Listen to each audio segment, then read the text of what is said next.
بسم اللہ الرحمن الرحیم۔ جب کوئی حد سے بڑھ جائے، ظلم و زیادتی کسی طور پر سنبھلنے میں نہ آئے، یا کسی نے قبضہ کر لیا ہو اور کسی طور پر چھوڑنے پر تیار نہ ہو، یا ہر وہ مقصد جس میں دشمنی، مخالفت، بلیک میلنگ جیسے عناصر شامل ہوں، تب آپ اپنے مخالف کے لیے یہ عمل کریں: کھلے آسمان کے نیچے ننگے سر ہو کر یہ اشعار 318 مرتبہ پڑھیں۔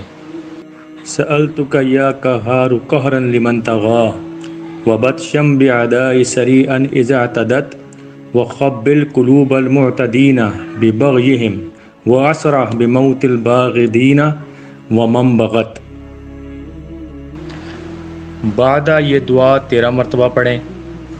یا شدید البطش خذ حقی ممن ظلمنی یا خیر من یلجأ الیہ عند الشدائد یا شدید البطش یا جبار۔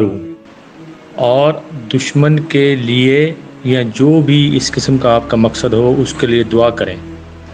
انشاءاللہ بہت جلد آپ کا مقصد آپ کو حاصل ہو جائے گا، دشمن کے شر سے آپ محفوظ ہو جائیں گے۔ اگر کسی جگہ پر قبضہ ہے یا کوئی شخص مال نہیں دیتا، دھمکی دیتا ہے، کوئی بلیک میلنگ کرتا ہے، ان تمام چیزوں سے آپ کو نجات حاصل ہو جائے گی۔